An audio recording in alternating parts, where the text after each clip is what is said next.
Ubie wano ana wachia wano semwa. Wano chia yese de wo hwe wachi. Mu ye so ignorant. Wo katre meso atwa esina yira de wo nkwa hwehwe. Wo kasa se de yetwa wo katre maso. Free education amosem de ankola ne beje ne kura draw so se e de na moje moto pencil, auto pen, auto book. Wo be ma ne pe kwa na akwa wo huna de wo huna de. Person ka bani metua keska ye kro masa metua keska mo bi fa ne ba me school. What ha? Wo krom ya wo danka wo anwane ankotena wo bi krom. Akwase aba wo bie wano a ye krom ha abrochira ha ye krom ha abrochira krom. Wo kro ho. Wo ko di kro ko ho. Maternity woman ayo oboso aputo bibre ba panyimu tattoo wo sori a wonwene na wakasa asem bia obi asem ma wache na ama ne de ne a aboaba Kumawood actor nana Yeboah ene TikTok ma Linda de aboni na ni nyina no akwa yo mampani na nado danko Akufo-Addo ni free SHS oni MPP aban osoro manyuko de ba ya sisie no amafo bibiri na etwe na sere ne abasa no nana Yeboah yi ene one of the TV stations and as a blogger si bi twetwe nkomo fa ho e kire se free education o mampani na nado danko Akufo-Addo fellow Ghanaians di abayemwa se bi mpredua se ka awofo ne bono ani akode school fees kura na anka chese hu implementation nyina nyenyenyenyenyenye bon enti Ghana yento aba emfama aban papa ebetimi ababa be so free SHS mu ni nyina no omampani dada John Dramani Mahama yento aba ma no 2024 ya ebei ensanfama NDC chiye amanyokuo no education no kura ba ye ne yente ase nkura na ikosuku a enema a wo mo giye kura no MPP kese nyina ya Asante region wanfaya anye hwe na sa na oka asem yi ma lenda no di na kotene bebre na wo TikTok enso so asem ni mu na oye interest wasem no susu mu ka kire na Yeboah ni plane enye plane fa se hwe oba UK ha aban ne nyina yo free SHS mu aban ye hwe nkola ni free o mu school kom ene omubook ene omupencil chese papers omudi sua di nyina na ban ne fa ho ka Ghana fo yensusu enkasa ne yensusu mmo mampani na nado danko Akufo-Addo achi fellow Ghanaians no wabebe ye bi ede amagana be ma be ye bi wamba me ni nyina na eno na Yeboah ansa anye ni de biem ene waye video ede ama sister ya ye friend ma Linda ye ne wadidi na tem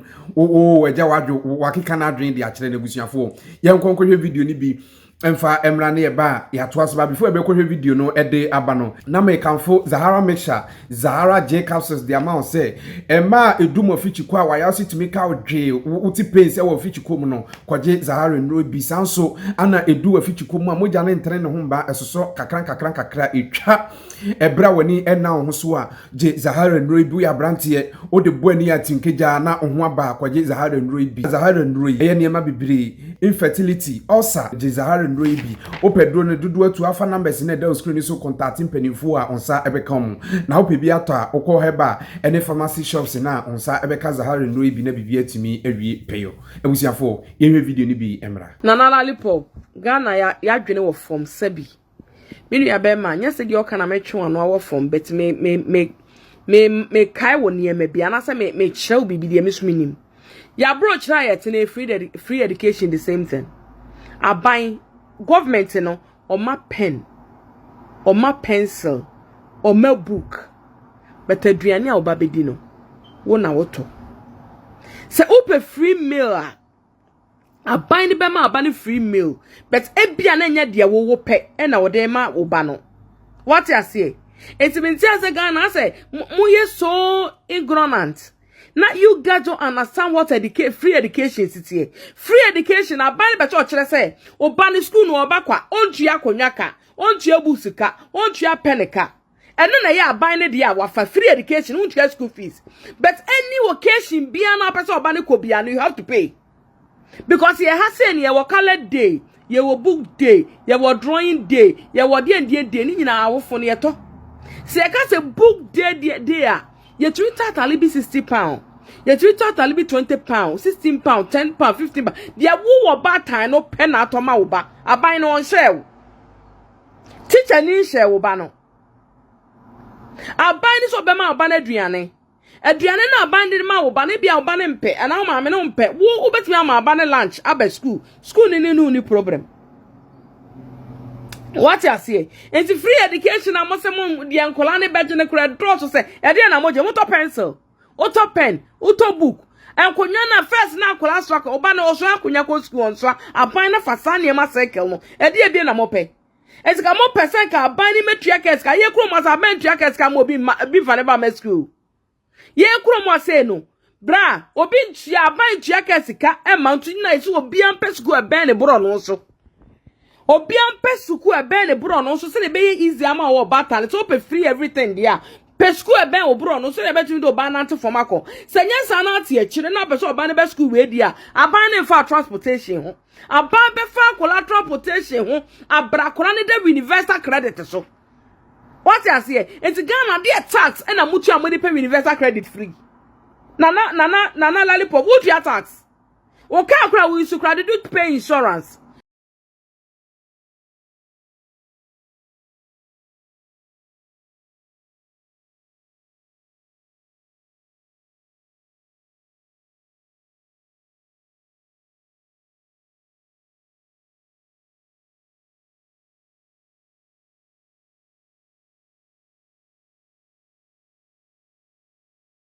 sana nana Yeboah asami bae anye ne de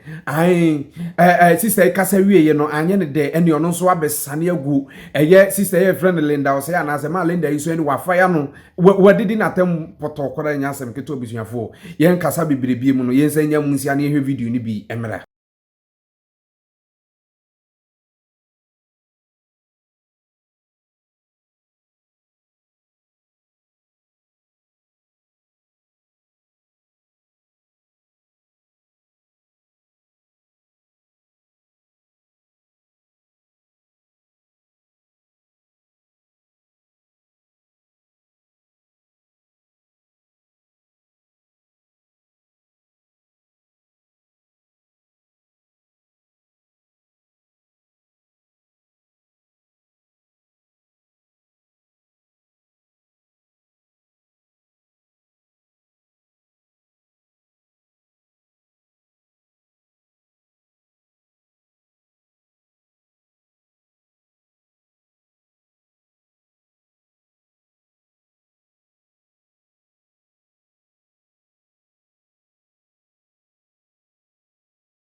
Enya no Nana Yeboah ha wotutu no ho de amano abrandi ano ya ni nyina no akọkọ mampani na nado danko Akufo-Addo ni free SHS enie enchei ana Nana Yeboah ni big quest ekọ asen of by election na eba bekoso enche biye ye ne omonso akọkọ ye campaign mu odin papa de ama echinyama yokuo ene enyasem ketua ewo monten so ewo yi asen of enyasem ketua mpanimfo yi anasem krofo ekyiremu a yentu abanfama eye oson chinyama nyokuo eye NDC ejobodo na bibia ntimi nwie pay abusuafo dankwasi prince me na mede ehoma ne bo edebre nto ba subscribe na share na busuano nkoso enye kese.